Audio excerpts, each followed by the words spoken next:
Welcome back to Beyond the Post with Rob Dunwood and Bodie Grimm. I'm Rob Dunwood. And I'm Bodie Grimm. And Bodie, in this episode, we are going to be talking about AI and just some of the things that you can do with artificial intelligence, machine learning, not all this crazy stuff that people are doing with ChatGPT and all that kind of stuff, but what you can do for building a show or at least enhancing a show, whether it be video, whether that be audio, even whether that be just you're writing something out. So I said the show, it could be text. But we're going to be talking about all kind of AI stuff. And I don't want to say you're the expert on this, but you know a lot more about it than I do. You've got you've been using this stuff for a while. You've got some of the premium accounts. So how did you want to kick off this episode? Okay, so I thought we would do this in order. So usually when you're preparing for a podcast, you have your pre-production, your production, your post-production. So I thought we'd go through the tools that I use to make my shows in that order. So we'll start with pre-production. Does that sound good with you, Rob? It does. And, I'll let folks know I am no artificial intelligence expert. I don't really even use AI tools specifically because they're AI tools. But I do find that I use a lot of AI just because tools that I use have AI in them.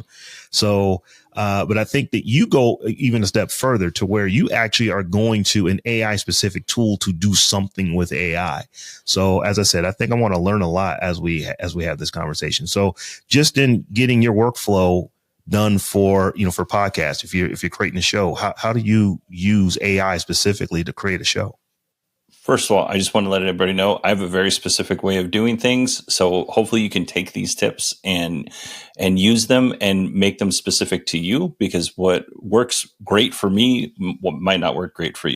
All of these tools require you to do a little bit of manipulation afterwards. You got to massage it to make it sound like you, or sometimes you just kind of rewrite the whole thing. And that goes a long way with our first tool. And what I use our first tool for, which is Anthropic's Claude. Claude is a AI chatbot similar to ChatGPT. It's just through Anthropic rather than OpenAI. I have a biweekly EV news podcast, and there are times when I am tired, I'm stressed, I don't want to do the podcast just because I've had so many things going on throughout the day, and my brain basically just kind of turns into jello when I'm trying to prepare for the show. So I could take some of the news stories, especially the lengthier ones. I can run them through Claude. I write a prompt that says something similar to, hey, I have this type of podcast. I talk about these type of things on my podcast. Give me the highlights out of this article related to this, the things I talk about, and then organize them in bullet points. And then that's not where it stops, though. Then I have to go through and I have to read the bullet points, and then I reread the article to make sure that Claude gets it right. But so this really, yeah, go ahead. I got a question. So I want to make sure I'm getting this. So you will read an article about EVs, and then you will go to Claude and write a prompt that says, this is my show, or this is how my show is set up. This is the way that I do my show. Pull bullet points from this article that I've just read. Am I understanding that correctly? Yep. Okay. And then I'll reread the article to make sure that, because our brains are inherently lazy. So I'll reread the article to make sure what Claude said is correct. Does this save me time? It doesn't. It doesn't save me any time at all, but it saves me a lot of cognitive load, and it points out a lot of things that I may have missed in the original article because I was just tired and I'm skimming through it and I'm not giving it the love and attention that it needs. That's how I use Claude. Does that make sense, Rob? It's not a time saver. It does. So my another question I have is that I've heard of Claude, but I haven't heard of Claude to the extent that I've heard of ChatGPT, or that I've heard of Google Gemini, or that I've heard of Microsoft Copilot. So what made you choose a Claude to do this piece of work for you as compared to one of those more known, AI chatbots? Well, and this is my preference, but you can use this for any AI chatbot. Really, you can do these same steps for any AI chatbot. I don't like the results that I get from Gemini. Not to say that Gemini is bad. It just isn't. It's so far away from where I or how I do things. I rarely ever use that. Claude I use specifically for the breaking down the articles because it's not very verbose. ChatGPT, so verbose. Like you can say, hey, write me a short description or a short outline of this article, and it will write something that's roughly the same, in some cases, roughly the same size as the article that you just read. Like it is very verbose. It's still really good, but for me, I don't need to tell it every single time, hey, shorten this, make it 200 words, make it whatever. Claude just gives me the basics of what I need. And for me, that ends up being a time saver by not using ChatGPT. I do use ChatGPT for other things, though. So here's another question for you. So you're using Claude specifically to help you with bullet points for articles that you're going to cover on your show, but you also do interviews on your show. Do you use any, would you use Claude or would you use one of the other AI chatbots out there that actually help you prepare for an interview? Well, I actually, one of my favorite apps of all time is ChatGPT's iPhone app, and it has this feature called voice chat. And I'm pretty sure this is on Android, but I don't have an Android, so I couldn't tell you. It is on the new Mac app as well. But basically, you just have a verbal conversation with the GPT. And I've used this, Rob. I know when we first started, we were using Final Cut, and there's some things that I didn't know how to use in Final Cut. And I just had a conversation with GPT voice chat, and it solved my problems. Like I didn't have to go looking for things, and it was wonderful. Another thing I used that for is what you alluded to is actually taking the time to interview the GPT. So if I'm interviewing somebody, I interviewed someone from Siemens that has something to do with the F1 racing, right? I have no idea anything. I don't know anything about F1 racing. So I ran a mock interview. I told the GPT, hey, you're an expert in F1 racing. And it was actually I'm blanking on the electric equivalent of F1 racing, but that's what we were talking about is electric vehicle racing. And I said, you're an expert in this space. Let's run through a mock interview. And then after we had the mock interview, I just continued asking it questions, and I was able to develop my line of questions for the vice president from Siemens based on that conversation I had. Again, this is not something that saves me time, but it is something that makes me look smarter when I'm actually doing the interview, because I know very little about any type of racing. So I was able to ask what I thought were really good questions. And after the interview was complete, the gentleman said, hey, those are really good. Some of those questions I hadn't been asked before. So it ended up working out really well. Okay. So I believe that the electric, excuse me, the electric F1 is called E1. Yeah, there you go. Yeah, E1 racing. But as I said earlier, I don't use AI that specifically in the way that you're doing it. But I do when and just thinking about the show, I do use it darn near daily in just things that I'm doing to where AI enhances what I'm doing. For example, you and I are podcasters. There are multiple ways to edit a podcast, but one of the ways that I have really come to enjoy that is just a lot easier for me is editing a podcast visually, not by looking at the waveform, but literally by looking at the actual words of the podcast, the words that are said. So what AI tools, and one that I am absolutely in love with, is called Descript. What it does is it allows you to take your MP3 or your WAV file, load it up into Descript, and then it will create a transcript of your show. There's a lot of things that do that. That's not, anything special. Where it gets special, though, is that after it's created this transcript, and it's fairly accurate. It may have spellings of words different. Like, my name is Rob. I spell it with 2 B's. It only gets the 1 B. My last name is spelled differently than the way it sounds. So it actually spells it phonetically. Those kind of things you kind of expect. But what it really is good at, it gets slang very well. It's good with punctuation. But the most impressive thing, it allows you to edit your audio or even your video like a Word document. So instead of having to look at WAV files and be in a timeline and all this kind of stuff, I literally just look to where I want to cut this piece out, put it there, move it to the top, take another piece, move it down. It gives me the ability to edit a podcast episode like a Word document. So what is your experience with using tools like Descript that is great for this? Riverside is a recording platform that also has some similarities to what you can do in Descript. What is your take on using these type of tools to enhance just the way that you even edit a show that you've already recorded? So for me, I think Descript is great. I will say, again, this is just the way my brain works.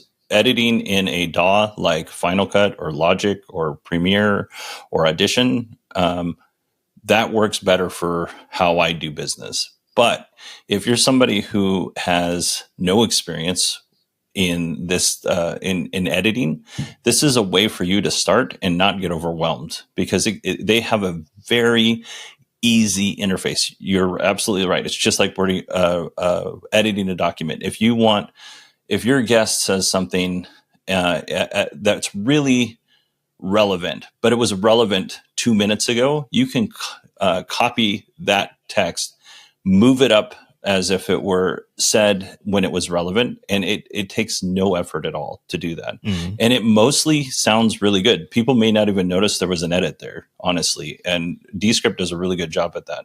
So I don't know how it does it, but I know that it's using AI, not just to move the bits and pieces around, but to actually, I think that there's some sound design so that when you move a piece up, or what I really like with the tool is I stutter. There's no question about that. But there are times when I will have a lot of buts. I will have a lot of ands and ums and ahs, these filler words, and Descript is so good at taking those filler words out. Now, I don't generally recommend that you just go and select, because there is a feature for this that you could select all filler words and remove all of them, because it makes you sound very generic. People do make mistakes when they're talking, and most people don't even notice it. It's just very forgiving.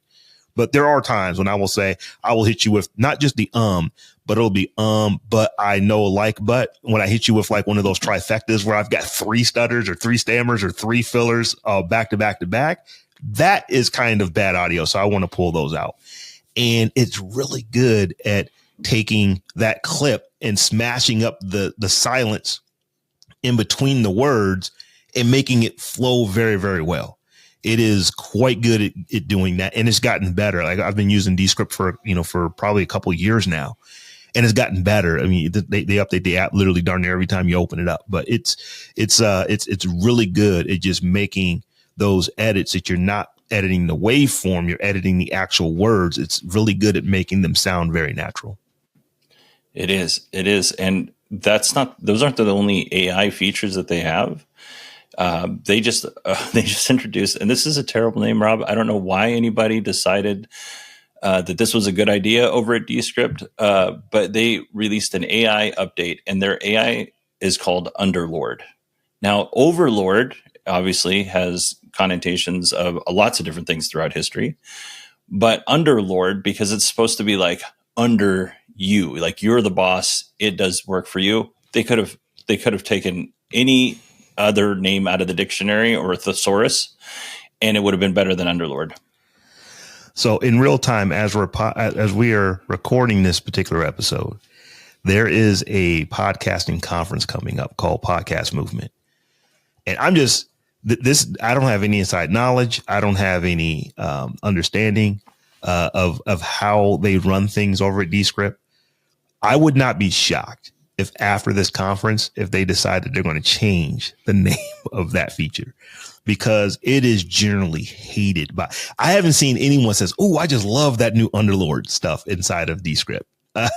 Most of it is like, why, of all the things you could call it, why would you call it that? And I've heard people say I dislike it so much, it almost makes me want to use a different platform. So you never want to let a name of a feature get in the way of the feature. So I wouldn't be shocked if they change the name quietly right after this podcast conference, because they're going to get a lot of feedback. Right. I mean, you have, and I don't necessarily believe that AI is going to take over the world like a lot of people do, but you have this group of folks, or just people in general, where it's very uncomfortable to say that anything is subservient to you, and that's what underlord really means. Is it's the servant, and it's just, or the vassal, if you wanted to get real down and dirty into it. So that it's just poorly named, but the features are pretty good. And again, Yeah, that's the thing. I mentioned that with Claude and ChatGPT, it gets us about 80% of the way where we need to be in any given scenario. I would say Descript's features get you to about 70%.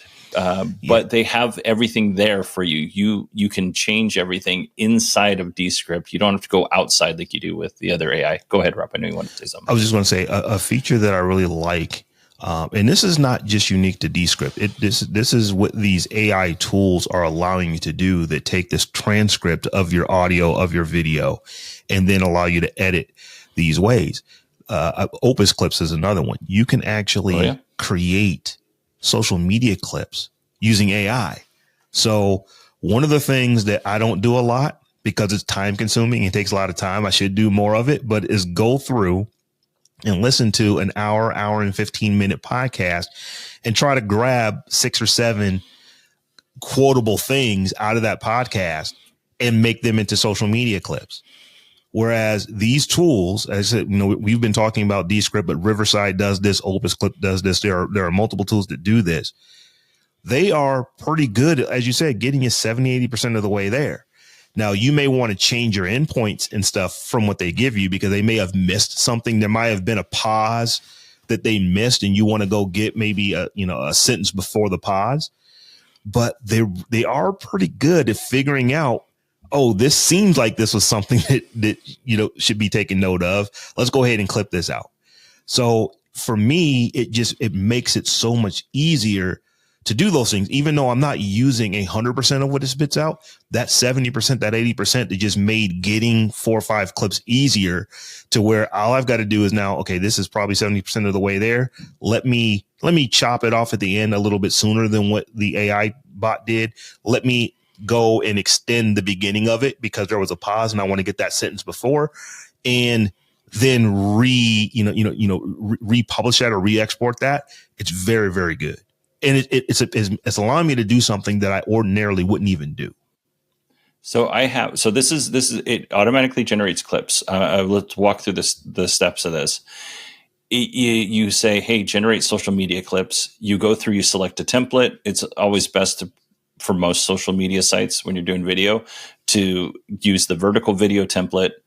It allows you to put subtitles on there, which is really important for social media clips. But what it does that's really cool is you'll say, I want to generate 10 clips from this overall, finished product that we have. I want to generate 10 clips, and I want to be 1 minute and 1 second long, because that's where monetization begins on a lot of platforms. It'll generate 10 clips. Like you're saying, Rob, they're not always, they miss something at the top or they miss something at the bottom of the comment. And you have to go in, and with Descript, you see all of the text, and it's just commented out, and you just have to go in and re-enable that text, and it's pretty easy. But here's what I've found that is actually even easier. If I want a 1 and 1 second clip, I'll do a 1:30, a 1:45 clip, and I'll have them do 10 of those, and then I'll just delete the parts that it catches. It's easier to delete it than it is to add in, as far as I'm concerned. So I'll just delete the parts that it's missing, and it works pretty good. I exclusively use Descript for our social media clips. And before Underlord came out, I was actually watching or reading the transcripts, and I was highlighting the parts that I wanted to do. It's not hard. I mean, it's pretty easy still, but you right click, new composition, and now you have a new social media clip. We're not launching rockets or anything, but even by doing just this, by it creating the social media clips for you, I bet you it saves me 45 minutes per video. Easily. It's really good at what it does. So, buddy, what else do we got? Before we move on, is there anything else that we want to talk about as far as tools that you are specifically using to aid in the creation of a podcast? Or, our podcasts are audio, they're also video, but what are you using to aid you in the creation of our episodes? So, real quick, we don't use this for Beyond the Post, but for Kilowatt, my other podcast, I will use the dub feature. Every now and again, I'll say something wrong, or I'll say, a California state, blah blah blah blah blah, and it was really Colorado or whatever. And I don't necessarily always have the ability to go back and re-record that line. So I'll use the dub feature. So basically, I uploaded hours of my voice to Descript, and then I, just like a Word document, I'll go in and I'll change where I messed it up, and I'll dub in my own voice. And this works really well for short sentences. I would not use it for anything that was very long. Like if I messed up an entire story, for instance, I wouldn't just rewrite it. I would just delete it from the show and not use it. But if I messed up a word or two, or I phrased something that was weird or confusing, I can go in, and I've never had anybody be like, hey, I just noticed this sounded really weird. Nobody's ever said that. I want to take a step back and just make sure I understand what you're saying, because although I have seen these features, I have not used them. So you're saying that you can load up hours and hours of audio that you've created over and high, where you've said many, many, many words. So you essentially are giving an AI training data on your voice. And then, for example, I'll give you an example. And this is years ago. I was talking about sports teams in Indiana, and I incorrectly said the Indiana Pacers and the Indiana Colts. Of course, I should have said the Indianapolis Colts. And it wasn't a big deal, but to the people that it was a big deal to, I can't believe you said Indiana, in Indiana Colts. It's like, it devolved into the comments where people were still upset about the team moving from, to Baltimore, and, from Baltimore. So just all these things that ended up, happening. But with this dub feature, you're saying that I could literally go in a Word document type editor, type in what I want that to actually say as compared to what I said, and it would use my own voice to create that content. Is that what you're saying you can do here? Yeah, absolutely. And the other thing, Rob, I don't think it's hours. I think it's like 30 minutes you got to upload. Like the more you give them, the better that it is. Okay. But it's probably between 5 and 30 minutes. I set this up. I got a preview or a beta. I got into the beta Descript. So when I set my voice up, it was a long time ago. So I don't exactly remember. It might be less now. So if you don't have hours of data and that's holding you back, or hours of audio, and that little part is holding you back, it could only be 5 minutes. I'm not sure. But yeah, it works pretty well. Again, it's not great, but it works pretty well. And another thing, when I was studying for a test for work, Rob, there were these long, boring documents that I had to read, and I didn't have a lot of time to read them. So I put them in Descript. Again, this was early days, and I had not my voice read it, but I had one of their stock voices create an audio file. And then I just had audiobooks, whereas all the people I was competing against had to read all these boring documents. My audiobooks, I could just walk around and do my daily life and still be learning what I needed to be learning for these tests that I had to take. So, it's really useful for more than just creating. Okay. So Bodie, for years, because you and I have both have been podcasters for quite a bit of time. And you actually said that you generally prefer editing your audio in a waveform. You prefer even editing your video with the actual clips and stuff like that in a bar, because that's just how you do it. It's what's comfortable to you. I have also become very adept, at least on the audio side, with editing and looking at waveforms. Like I know what an for my voice looks like. I know what a for my voice looks like. I don't even need to listen to it. I can just see it in the waveform and know that it looks that way. But there are tools, AI tools, that you can use even when you're editing this way. There's various plugins for various DAWs or digital audio workstations that allow you to do things in a much more efficient, much more effective way than just manually doing everything. So can you give us a little bit of your background on how you may use different plugins that have AI enhancement when you're actually editing inside of a DAW? Yeah. So I have one plugin. I have many plugins, Rob, but a lot of them say they use AI, and we should have probably said this at the top. AI and machine learning are probably going to be used interchangeably here. I know they're different, but AI is also a marketing term, and not a lot of people know what machine learning is. So they'll just say, "Hey, it uses AI to enhance whatever." But specifically, I use two tools that are AI heavy. One is Isotope's Voice Enhancement Assistant. It is VEA is what it's called, and it's Isotope, Izotope. And the other tool that I use is after everything's all done, I upload it to a service called Auphonic. So I'll start with VEA first. This plugin, it's not very expensive. While I'm talking, Rob, would you mind looking it up? I think it's $39, but I might be wrong on that. But it's not very expensive. What I do and this is especially good if you're doing a lot of interviews, I will take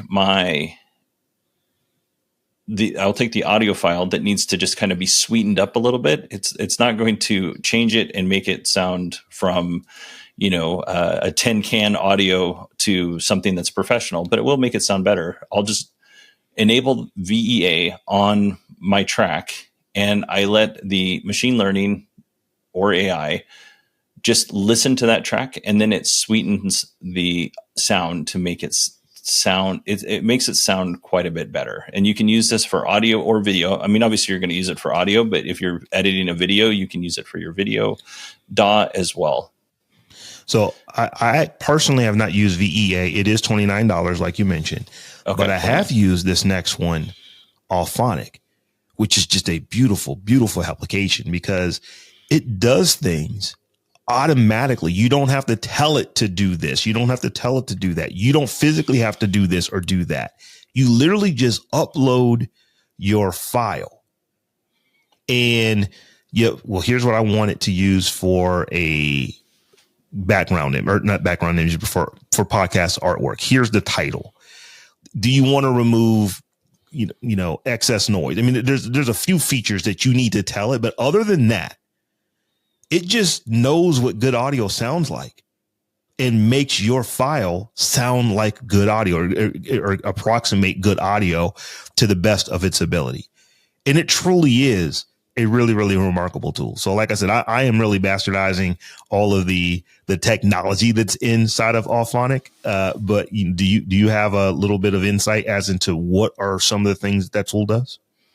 Yeah. Okay. So Robin, you and I have this conversation all the time because we do use a lot of the same tools, and I'll mention something or you'll mention something to me about, I use this program to do X, Y, or Z. And one of us will be like, I didn't even know it could do that. And that's the same with Auphonic. They are constantly updating it, and I'm finding new things all the time. You kind of get stuck in your ways, and with Auphonic, it's really easy because you have presets. And if you don't ever go outside of your presets and look and see what the options are, you might miss some things. So it's really good to look over your tools, whatever you happen to be using, and see what's new, because you might find some things that are going to make your life easier. Yeah, you told me about the transcriptions. I had no clue that it did transcriptions, because when I started using it, it didn't do transcriptions, and I didn't need it to. I had other tools for it, so I never even paid attention to the additional feature when they added that. And it's probably been, I don't want to say years ago, but it's probably been over a year since they've added that in. Yeah, it's been a minute. It's been a minute for sure. The thing that there's lots of things Auphonic can do, and I'm not going to bore you with all of them. I'm just going to tell you the big ones for us on this show. We'll upload a .mov file or a .wav file, depending on if it's a video or audio. We'll upload it to Auphonic. Auphonic will then turn it into an MP3 file for us. But when it's doing that, it's analyzing the actual file itself, and it's leveling the audio. So Rob doesn't sound hotter than I am, or I'm not overpowering Rob with my voice. It's just, it makes everybody more even and level. It does some filtering, some high pass filtering. If you don't know what that is, that's okay. This isn't the show to go through all that stuff. It will do some loudness normalization, and it will do noise reduction. Here's kind of the big thing, because right outside my door right now, they're getting the house ready to sell. Right outside the window. I don't know if you can, it's coming across, Rob, but they are running a leaf blower. They're running chainsaws, and there's also people banging hammers. I have this little section selected through Auphonic for noise reduction. So it's going to listen to it. It's going to keep the speech and the music, and then it's going to try and remove everything else. And it'll also remove a certain amount of breaths, or it'll reduce the breath sound. So if I take a big, deep breath in, it's going to be like, let's calm that down a little bit. It's not natural to not breathe. So you want to have breath sounds in your audio, because otherwise it just sounds weird to the people listening. But you can make those breath sounds a little less pronounced in the audio. And sometimes they can be quite distracting. Right. So that's, go ahead. I was just going to say, what I really love about Auphonic, and there's going to be folks who say, well, it's never going to be as good as an audio engineer. And it's like, oh, you're probably right. Because that audio engineer is literally a human that is going over every little bit of audio in your file that you send to them. And they're going to catch some things that this tool may not catch, or they may make some judgments that this tool simply just doesn't have enough information to make.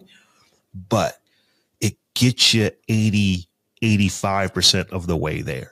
And what I have noticed is that people who start off using it, they will then, I understand what this tool just did. Now, when I'm actually editing in my own DAW, I know what Auphonic is doing. Let me go and set a noise floor as well. Let me go and denoise this. Let me go and do these things, because this is what this tool does, and I want to do a little bit better.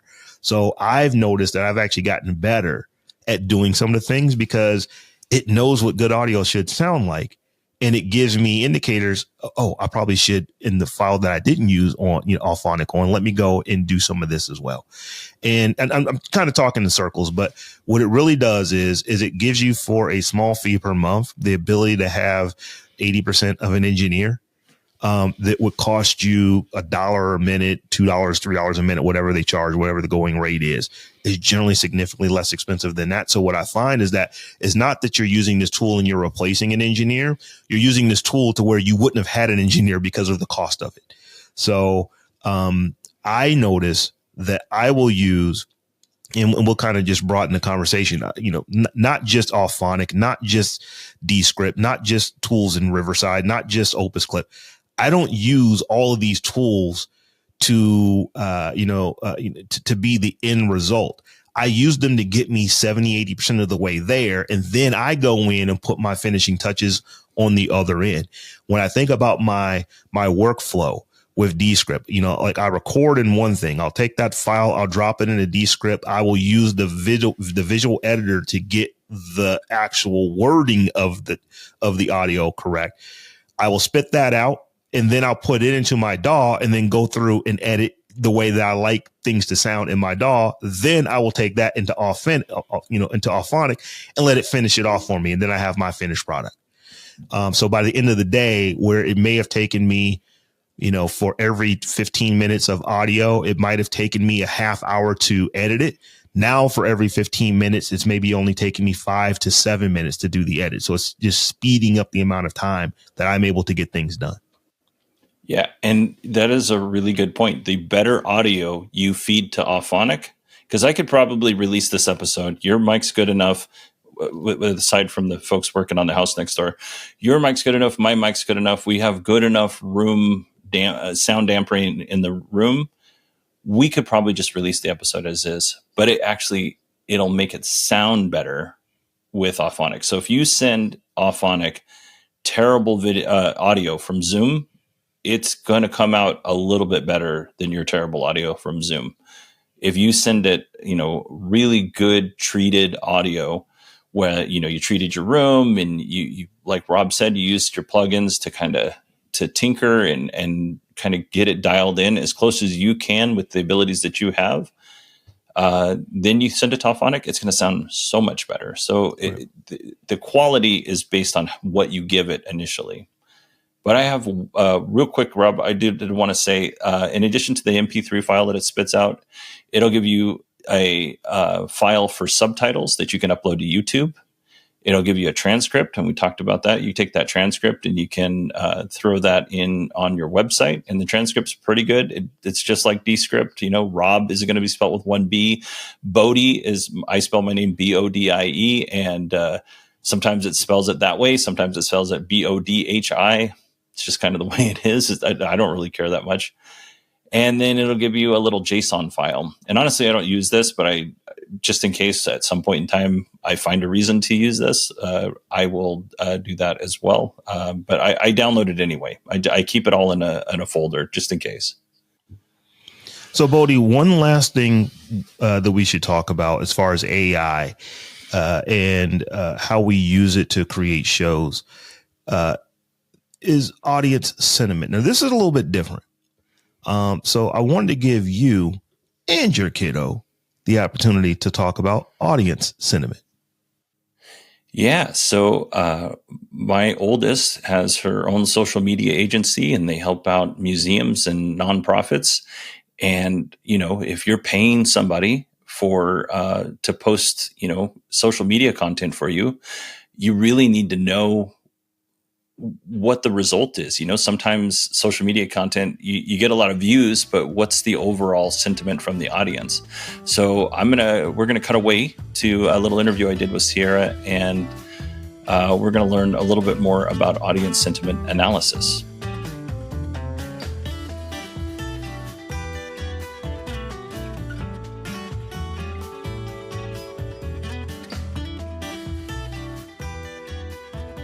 Hi, Sierra. Welcome to the show. Hi, thanks for having me. Sierra, you are the co-founder of Send It Social. Do you want to tell the audience a little bit about Send It Social? Yes, for sure. Send It Social is a social media agency really focused on helping museums and informal learning institutions build their communities online. And we do that by making content that we think is really good and by ultimately trying to build fan bases for these different organizations. So what I wanted to have you on is to discuss a concept called audience sentiment. And when it comes to audience sentiment, what does that mean to you? Yeah, I think it totally can mean a lot of things. And I think the surface level version of it is vibe check. Are people in the comments liking or disliking you? Are you in tune with internet culture and what your fans want, or are you totally missing the mark? So that's kind of what a lot of sentiment analysis platforms will do for organizations, is they'll just say like, hey, people are happy or people are angry. And to me, and when working with places like museums who really value audience feedback, like in real life, we really try to look deeper past just like that blanket, people are angry or people are happy, and see like, are people learning? Are they showing curiosity? Are they showing that they're engaged in different ways? And so those are just some things that I look at for the kind of clients that I work with. And really dig into comments to try to uncover those attributes. And I think we should say that this is specifically, these comments are coming from social media. Is there any other place that you're finding this information from?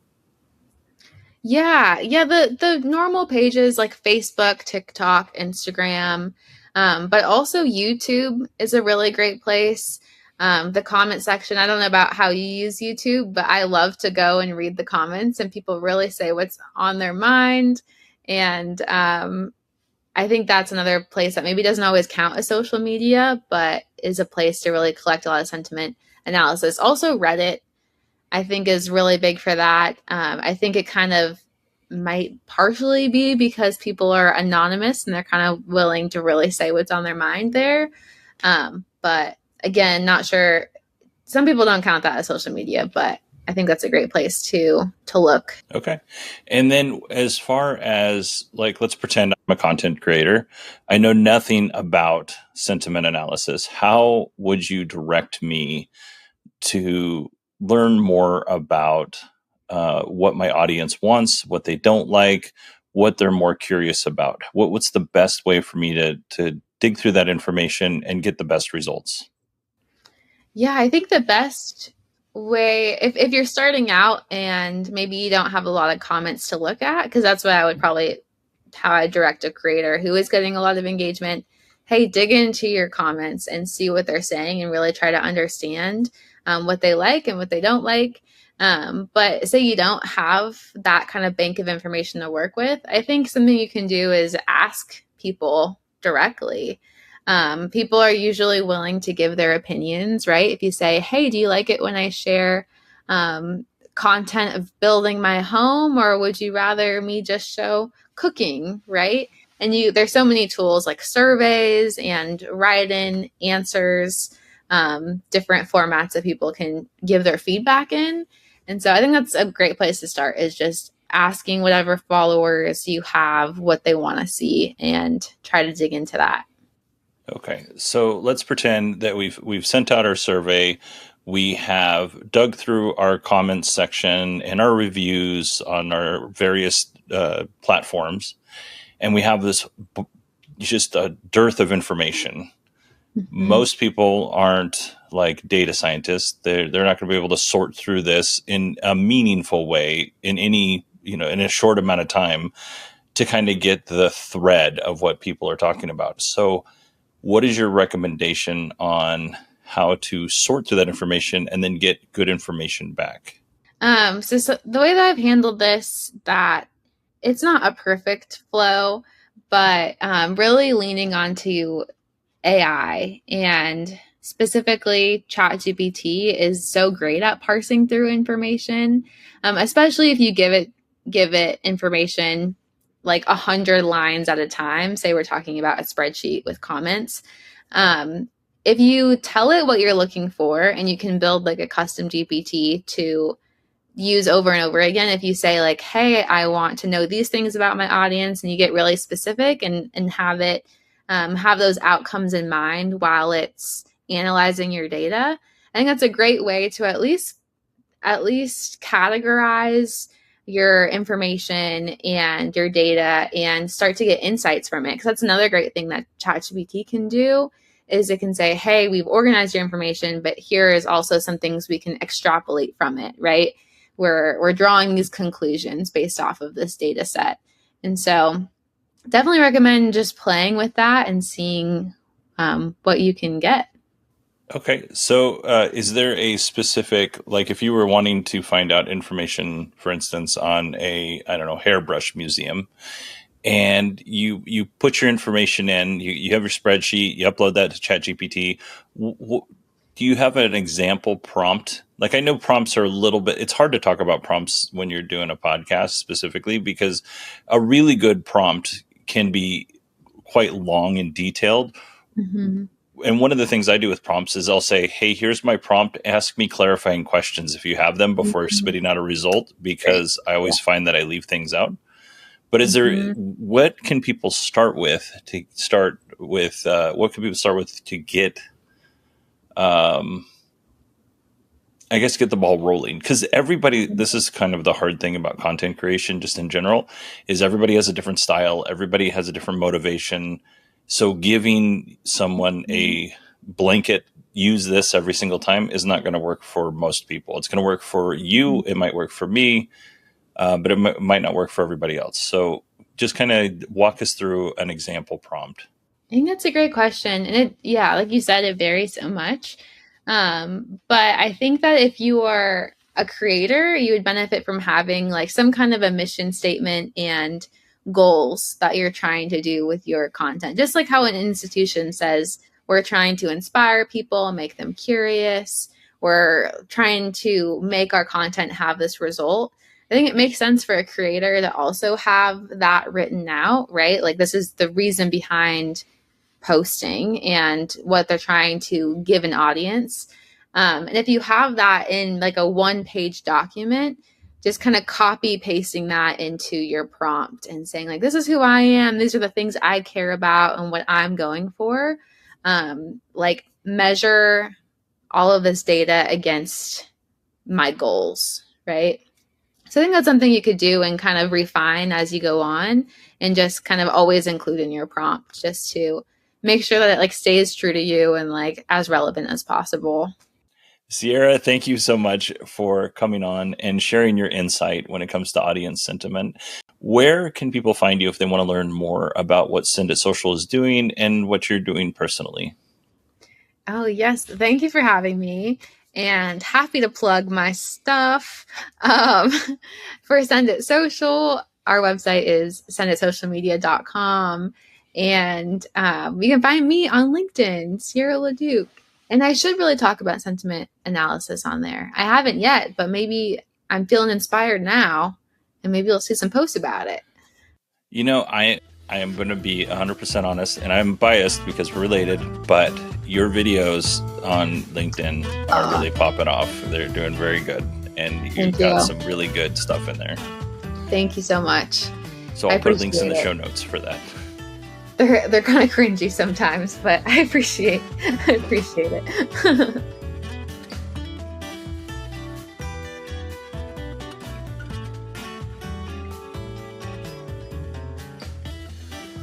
So, buddy, that was awesome. I learned a lot from you. I learned a lot from Sierra. That is really cool.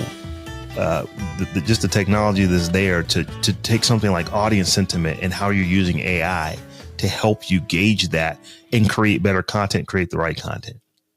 Yeah, Rob, I know a lot of podcasts will do like an annual survey and stuff like that. This is a way for you to take some of those comments that you're getting on your YouTube page or maybe your social media clips and get a little bit more, not real time, but more up-to-date information as you're going throughout the year. If you are somebody that's creating video for YouTube or audio for a podcast and you're like, I'm never going to create a social media account for this site. Well, you can still do that. You just got to find more creative ways to get that information in there. So before we wrap this episode up, Bodhi, is there anything else that we need to let our listeners know about when it comes to using AI specifically to help you create your content, to help you edit your content, to help you figure out who your content is best suited for? Anything else that we want to just throw out there to our audience? Not that I can think of, Rob. I do want to say if other people if they're using AI for creating or for any reason for different ways, I'd like to hear. This is something I'm really excited about, is just AI in general. I use it every single day, intentionally use it every single day. And if you're using it for something that we didn't mention on here, and if you're like, they wouldn't be interested in this, you're wrong. We would be interested in it. All of this stuff kind of helps us build our workflow. And even if it's, you're doing something with finances, for instance, something we didn't even talk about, it still might be useful. So if you want to share that with us, you can email me. It's Bodie, BODIE at beyondthepost.fm. It's been a while, yeah, Rob. It has been a while. And I am at Rob, that is ROBB at beyondthepost.fm. And just one last thing. If you would like to support what we do here at Beyond the Post, one of the most effective ways to do so is by becoming a patron. So if you were to head over to beyondthepost.fm/Patreon, you can become a patron. Our patrons get access to things such as our in between the post episodes, our behind the post episodes. That you get access to our private community. You get access to all the things that we're doing inside of Patreon. So once again, if you'd like to support the show, head over to beyondthepost.com/Patreon, and thank you for making independent podcasting possible.